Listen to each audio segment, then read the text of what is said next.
Boa noite. No Globo Repórter de hoje, Egito, muito além das pirâmides e dos faraós. Vamos atravessar juntos o deserto, navegar pelo rio Nilo, mergulhar no Mar Vermelho. Cairo, a metrópole superpovoada. Até cemitérios já se transformaram em moradia, um lugar que os próprios egípcios chamam de Cidade dos Mortos. Você sabia que as pirâmides não foram construídas pelos escravos?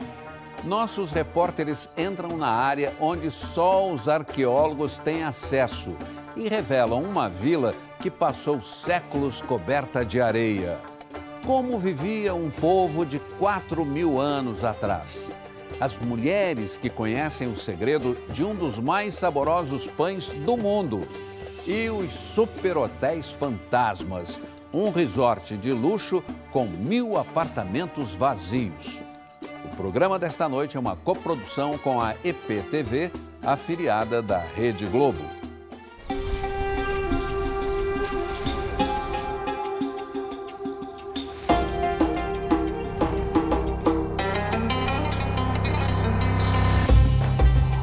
Sonhos guardados na pedra. Castelos de areia que os séculos não derrubaram. Rainhas e reis protegidos do tempo à espera de um milagre que acontece embaixo da água.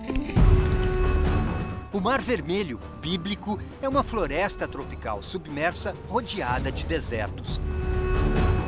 Praias vazias, hotéis fantasmas, cidades escondidas e a aventura de redescobri-las. Posso entrar? Uau! Até hoje, andar pelo Egito é explorar o desconhecido. Para nós brasileiros é ver algo distante e ao mesmo tempo familiar dos livros da escola. E mistérios. Por que moldar um rosto de homem num corpo de leão? Para que construir montanhas geométricas com ângulos que descem do céu como as linhas do sol? Máquinas. As pirâmides são máquinas feitas para superar a morte e conservar o corpo. Acabaram conservando a história. Mas de onde os egípcios tiravam essa esperança? Como nós, do sol que renasce a cada manhã, mas também da luta entre dois gigantes que só eles conheciam bem: o deserto e o Nilo. Um rio de ouro que todos os dias vence a seca e alimenta o verde. Esta terra mitológica gerou uma das civilizações mais fascinantes do mundo antigo. E nós vamos para lá. Nossa viagem começa no Planalto de Gizé, a 20 quilômetros do centro de Cairo, a capital do país, no norte da África, no extremo leste do deserto do Saara. Aqui estão algumas das obras mais intrigantes do planeta, tão espetaculares que não parecem deste mundo e geram dúvidas. O que você acha? Quem construiu as pirâmides? Teorias existem muitas. Extraterrestres, divindades, seres superiores, mistura de homens e bichos. Para a ciência, as pirâmides foram feitas por milhares de pessoas em muitos anos de trabalho. Julian Sanches é argentino, mas trabalha com a primeira missão brasileira de arqueologia no Egito. O que é uma pirâmide? Uma pirâmide é uma tumba. Uma tumba que era destinada para o faraó. Quem construiu as pirâmides? Ao contrário que o imaginário faz pensar, não foram escravos. Não eram escravos? Não eram escravos. Eram pessoas que eram trazidas de diferentes partes do Egito para trabalhar em construção para o Estado. Os egípcios acreditavam na vida depois da morte. A tumba e a pirâmide serviam de refúgio para a múmia e de endereço para o espírito voltar e reencontrar o dono. Era um ponto de encontro do mundo dos vivos e o mundo dos mortos.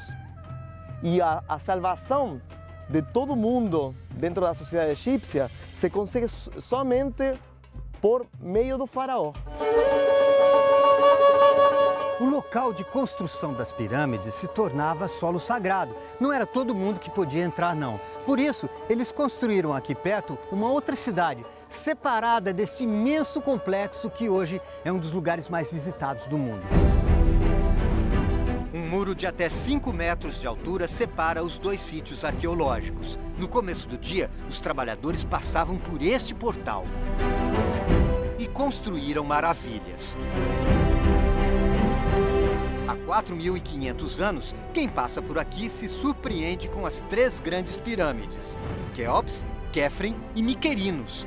Depois de construídas, elas sempre estiveram à vista. Mas quase tudo abaixo delas ficou séculos coberto de areia. Templos, câmaras, cemitérios. A esfinge era soterrada até o pescoço, como se vê nesta foto de 1850. Acredita-se que o rosto na cabeça da esfinge é do próprio faraó, Quéfren.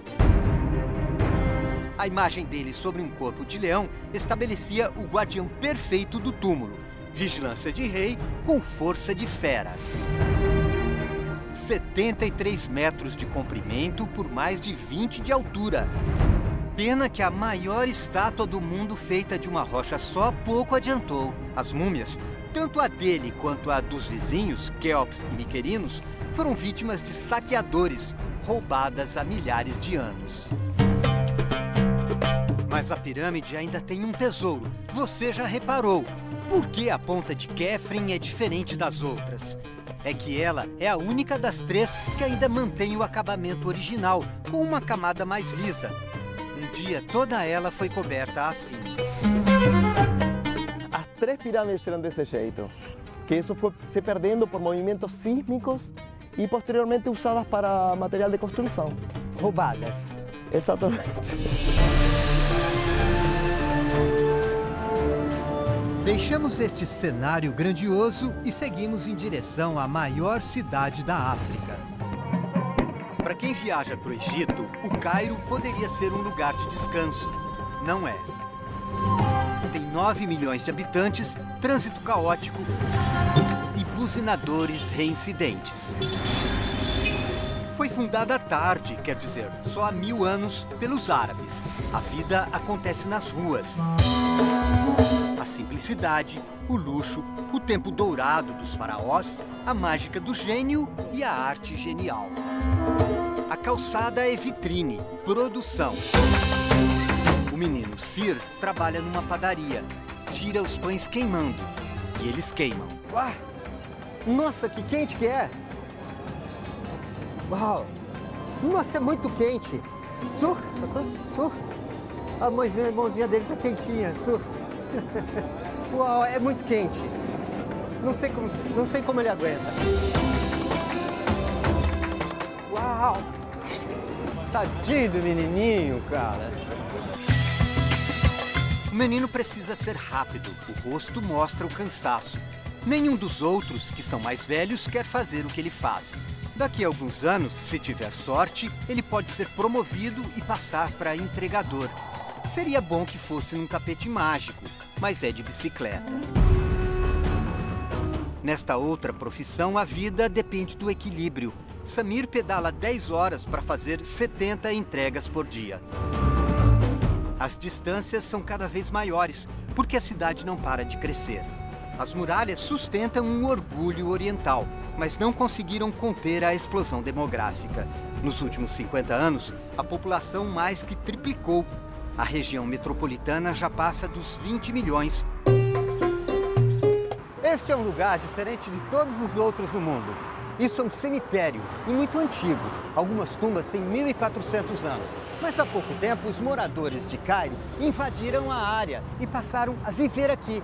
De forma que hoje, algumas famílias moram em cima ou ao lado da sepultura dos avós.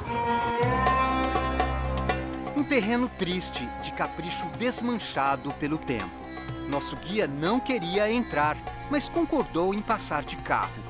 Os moradores do Cairo chamam o lugar de a Cidade dos Mortos. Ao contrário do resto, aqui sobra espaço.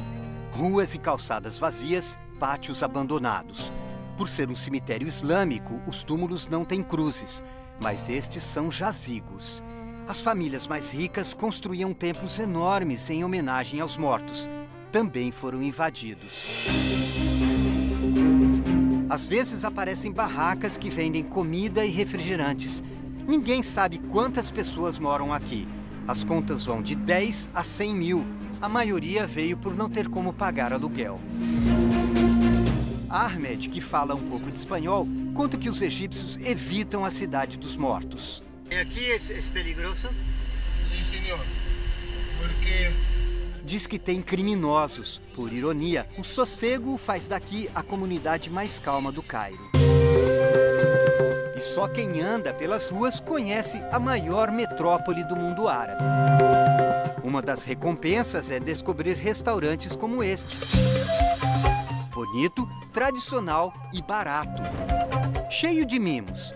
Sopa de lentilha com cenoura. Falafel, que é um bolinho de grão de bico. 3 tipos de patês. Baba ganoush. Cebola é uma delícia.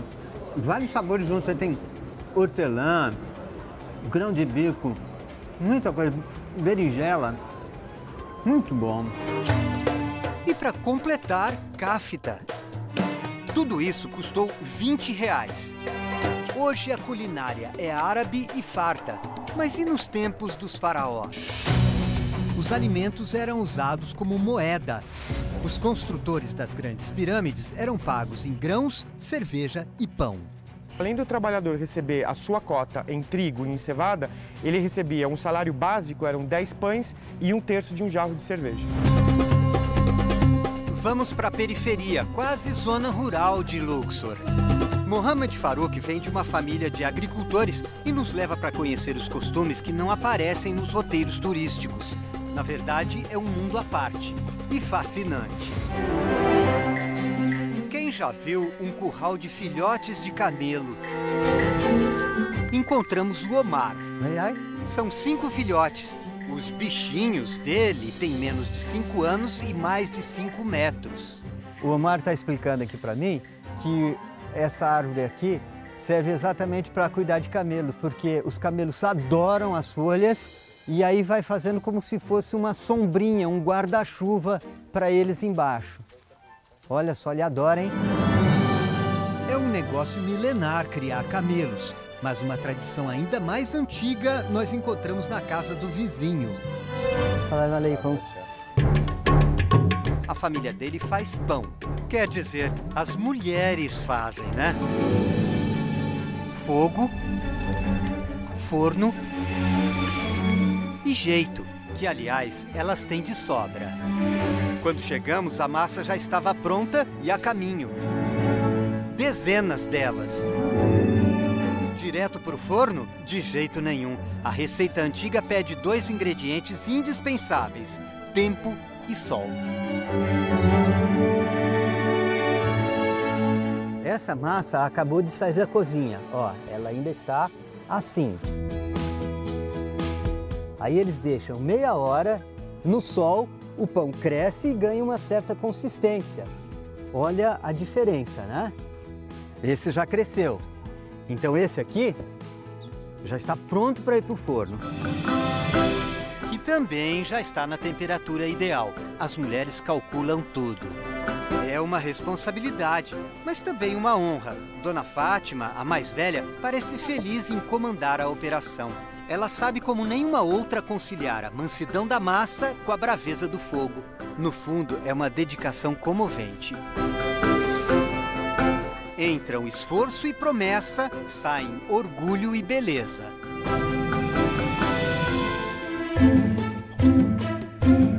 É comida que não acaba mais. Esse pão aqui a família inteira come. Essa fornada eles fizeram para nós mesmos. Então, palmas para Dona Fátima. Dona Fátima. Ah? Shukran, shukran. Na outra casa, outro forno, outra técnica.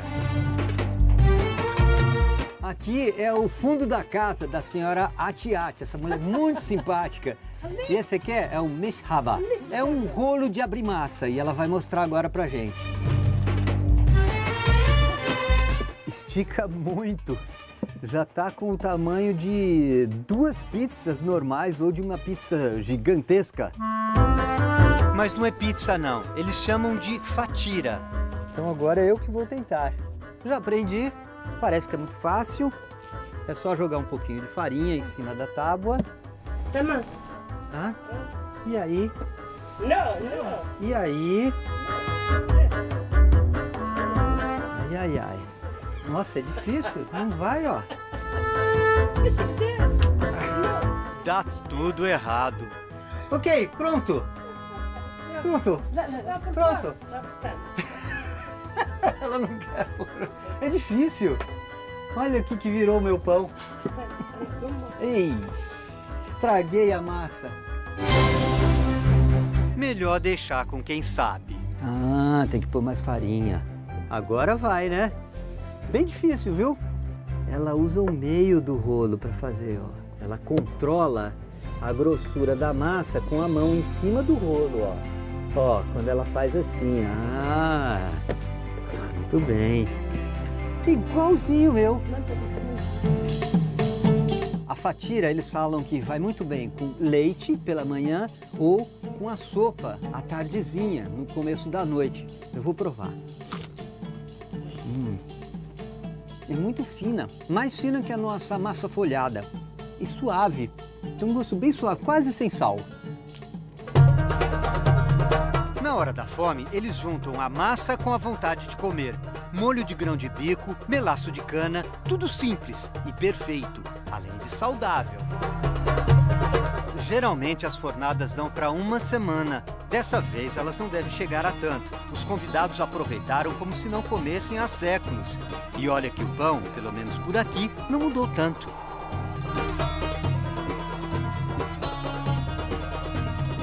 Vamos mergulhar nas águas transparentes do Mar Vermelho e conhecer uma floresta tropical submarina. Daqui a pouco.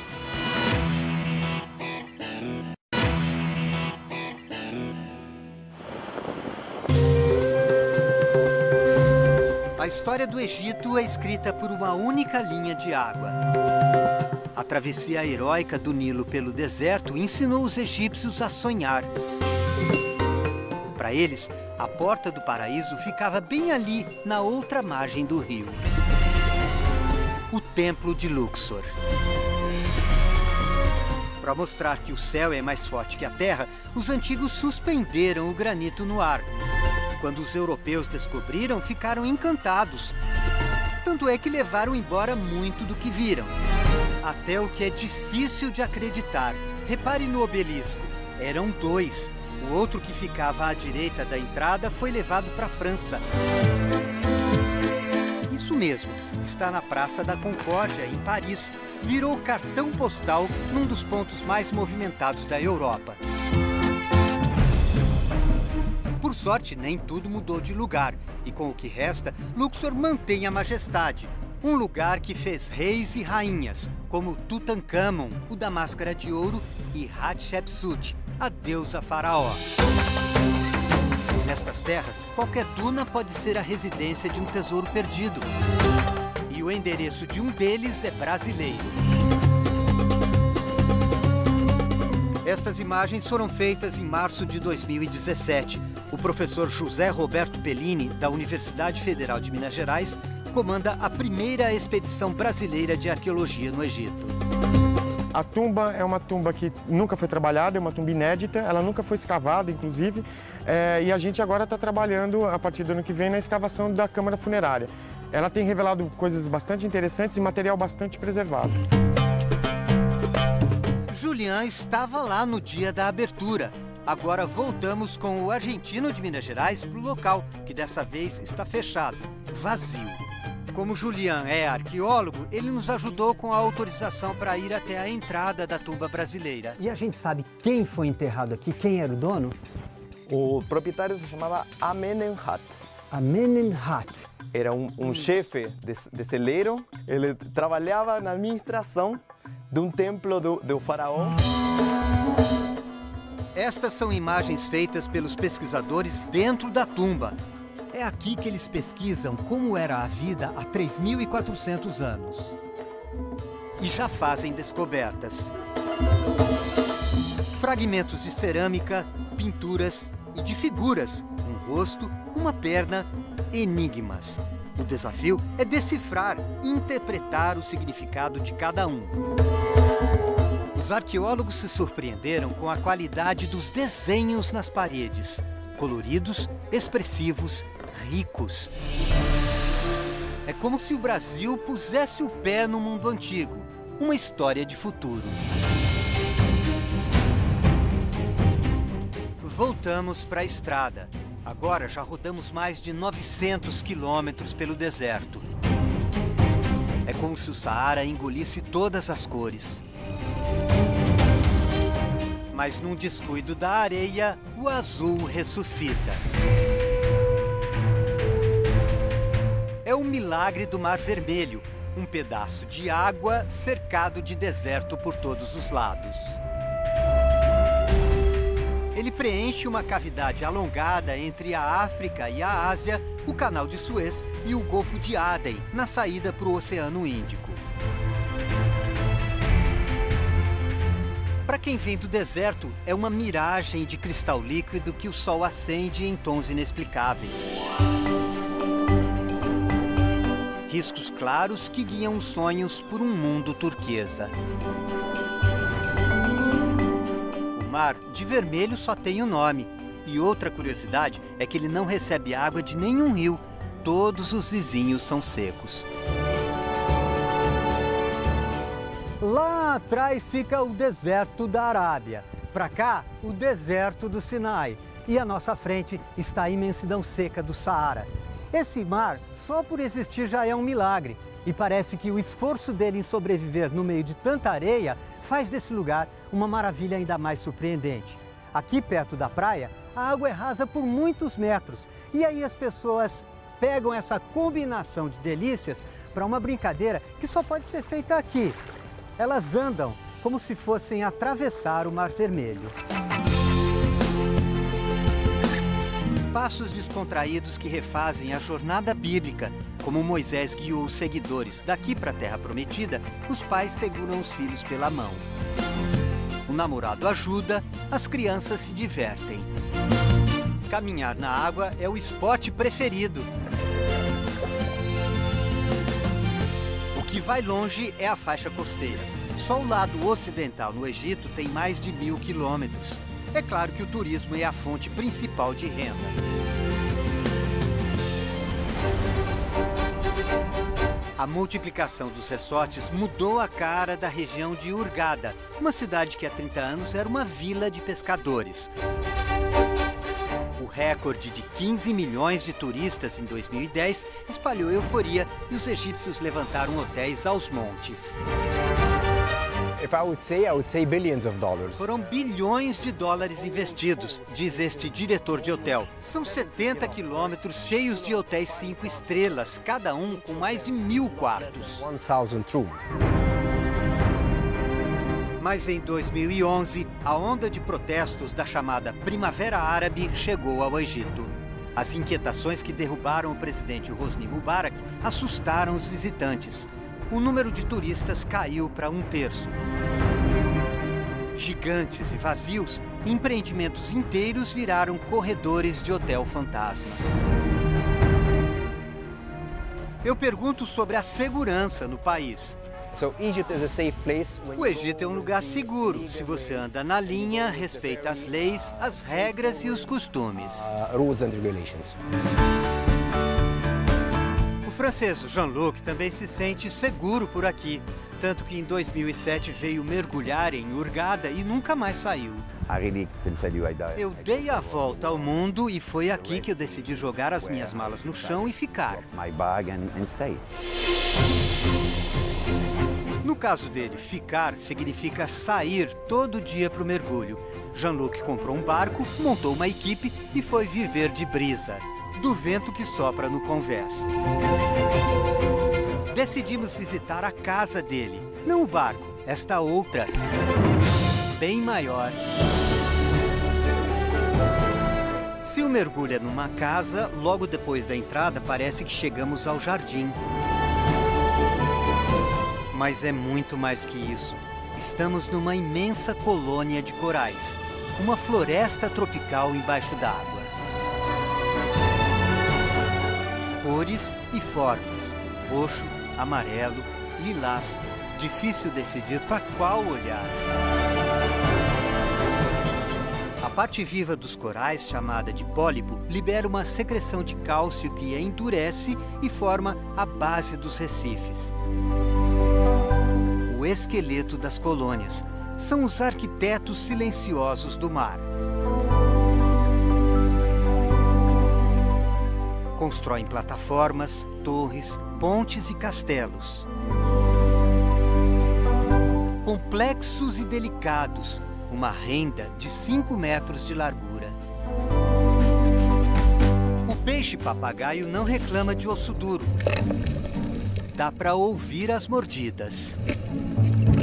O borboleta tem melhores maneiras à mesa, mas a fome é a mesma. E o maior benefício nem barulho faz. Muitos corais se associam a algas que fazem fotossíntese. Assim, a colônia produz boa parte do próprio alimento. Outros estendem os tentáculos para captar pequenos organismos da água. Neste restaurante em suspensão, é só abrir que a comida cai na boca. Um círculo virtuoso autossustentável, especializado em transformar energia em graça. Voltamos para a superfície e mudamos de lugar. Vamos até um outro afloramento de corais. Jean-Luc chama a equipe toda. Desenha o nosso trajeto e explica que desta vez o mergulho oferece aventura, mas exige cuidados. E diz que o dia está perfeito para isso. A gente vai descer 10 metros. A luminosidade e a visibilidade embaixo da água, ele diz que estão muito boas também. A gente só vai ter um momento de cuidado e dificuldade. É uma passagem estreita que a gente tem corrente contra. Então nós vamos ter que nadar contra ela e não podemos gastar muito ar, né? Porque o mergulho pode ser longo.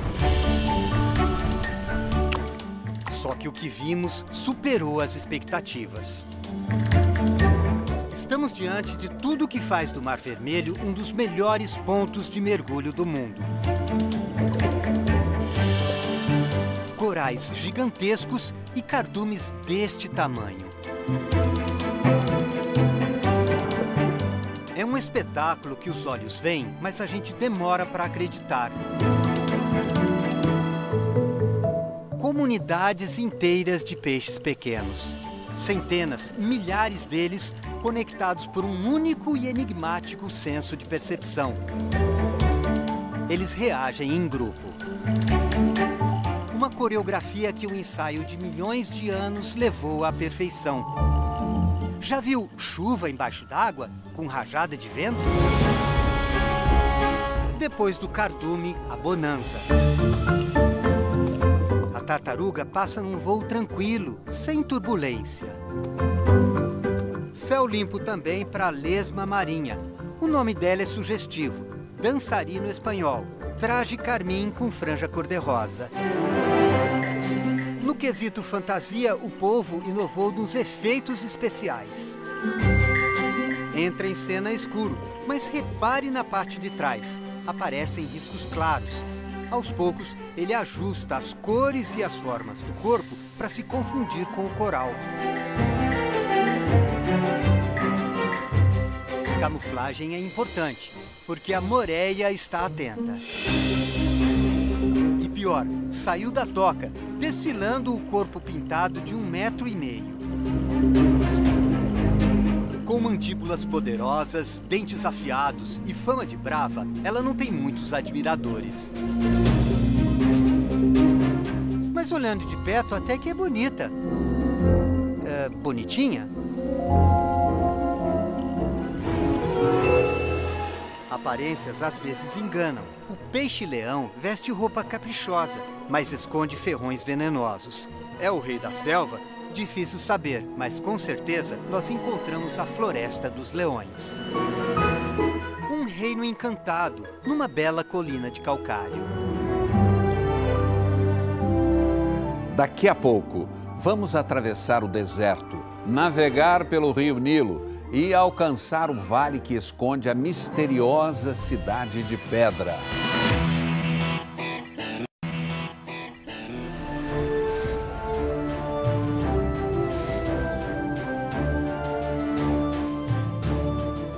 As pirâmides e as tumbas luxuosas que a gente conhece eram de reis e nobres. Mas quantos faraós o Egito teve?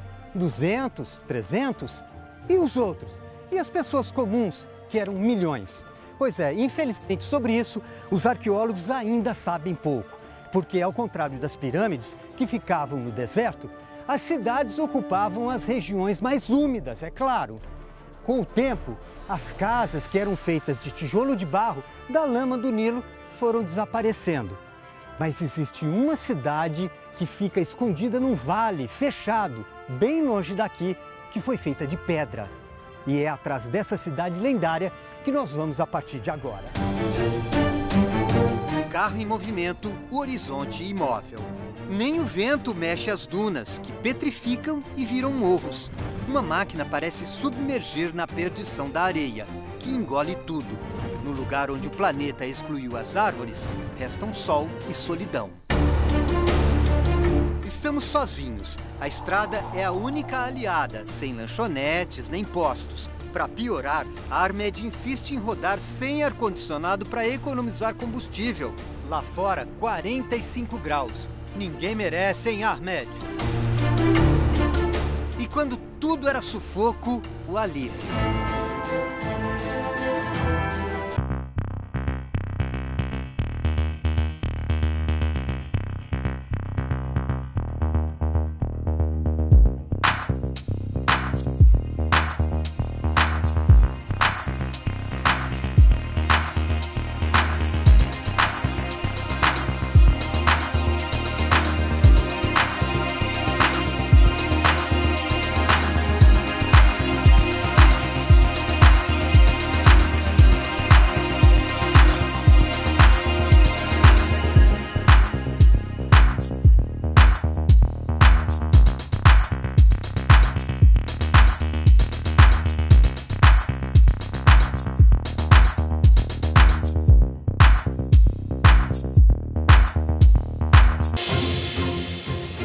Os barcos fecham o trânsito na margem e abrem as asas na pista. Encontramos mais uma máquina fabulosa, a Faluca, o barco à vela do Nilo. Elegante, ela já navegava aqui há 7.000 anos. Entrar numa Faluca não é exatamente ser o primeiro, mas para nós tudo é novidade. Se no deserto é quase impossível se locomover, aqui a viagem é uma delícia. Brisa e silêncio. Parece fácil, mas não é.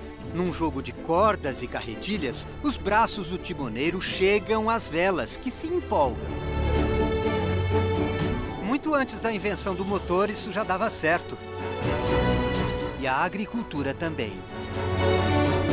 Sempre quando se fala no Egito, a gente pensa logo em pirâmides, monumentos e nas pessoas que trabalhavam com pedras. Na verdade, essas pessoas eram minoria. 80% dos egípcios antigos trabalhavam no campo. Até hoje, o vale é abençoado com um dos solos mais férteis do mundo. Os canteiros mantêm culturas tradicionais, como as tâmaras, o feno, mas também tem banana, original da Ásia, e milho, o grão que veio das Américas. Por outro lado, o mundo inteiro, inclusive nós brasileiros, levamos daqui um morador que manteve o sobrenome, a tilápia do Nilo. O império era rico porque tinha comida.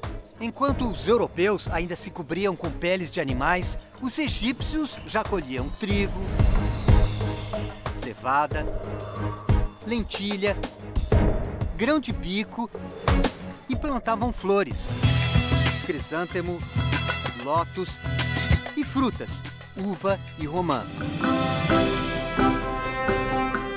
O trecho da viagem pela água foi curto, mas suficiente para entender. Sem o Nilo, o Egito é deserto. Mas para nós, ele está cheio de aventuras. Retomamos nossa busca pela Cidade de Pedra. Passamos pelos colossos de Memnon, 2 estátuas gigantes do mesmo faraó. Os turistas costumam parar por aqui. Nós vamos além, mas é uma corrida com obstáculos. No escritório das antiguidades, encontramos o diretor. Hello, salam alaikum. Salam alaikum. E ele precisa de ajudantes. A gente só não imaginava tantos. Nós começamos com 3. Agora, além da gente, já tem também aqui ó, o Nasser, o Hamed Ismail, que é o diretor, e o Ahmed. E a Labina? Vamos? É o cara que tem a chave, o responsável disso, o especialista naquilo. Vamos lá? Let's go. Aqui aumentaram 2. Esse aqui e o Mohamed. Faz 2 horas que nós estamos aqui no escritório tentando conseguir a autorização. Inclusive lá não pode filmar. Mas acho que agora conseguimos. Vamos ver. Quando chegamos, a van já é lotação. Vai contando. 1, 2, 3, 7, fora o motorista. Um deles é o segurança oficial. Reparou? Mas vale a pena. Estamos no Vale Escondido, na cidade de Deir el-Medina, onde viviam os artesãos do Egito Antigo. Segredos de um povo que viveu há 3.400 anos. O que revelam as paredes da cidade dos artesãos? Veja a seguir.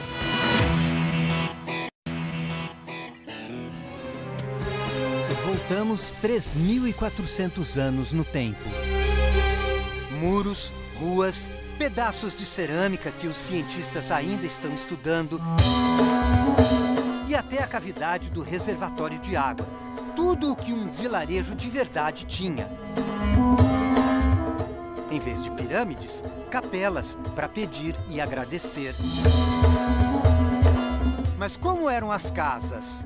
Os estudos indicam que assim, de 2 andares, 4 cômodos cada, onde as crianças brincavam, os pais teciam, cozinhavam, como a maquete mostra.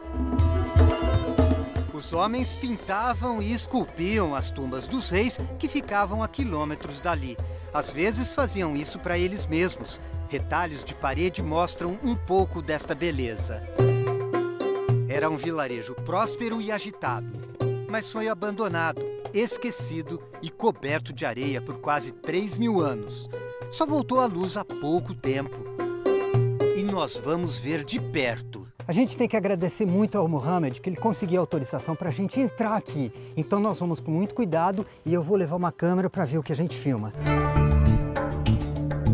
Estamos agora no espaço interno do vilarejo, onde só entram pesquisadores. Descemos a rua principal, onde durante 500 anos passaram pessoas comuns, pedreiros, mulheres, meninos. Eu não acredito que eu estou entrando nesse lugar. Paramos numa casa que ainda não foi escavada. Procuramos a cozinha. O fogão ficava aqui embaixo. Lenha e palha. Isso é história da mais antiga do mundo. Impressionante. Nos fundos, mais revelações. Uma rampa. E descemos ao cômodo onde eles descansavam durante as horas mais quentes do dia. Uma caverna. Um porão da antiguidade. Hoje pode parecer primitivo, mas este porão antigo resolve de forma simples o problema do calor num lugar sem árvores. A temperatura é de 20 graus, 30 a menos que lá em cima. Eu pergunto qual a diferença entre esta cidade e uma tumba de faraó. Na tumba, diz ele, está o que os ricos esperavam da vida após a morte. Em Deir el-Medina, você encontra a vida como ela era, da relação entre os vizinhos. Um lugar tão importante que os reis queriam manter em segredo, escondido no vale. O tempo inverteu o truque. Nenhum outro sítio forneceu tanta informação sobre o cotidiano dos artesãos como Deir el-Medina. E no nosso site tem mais. Você vai saber como era feita a cerveja dos egípcios, uma receita de 5.000 anos. Fique agora com Máquina Mortífera, a série. Um bom fim de semana e até a próxima sexta.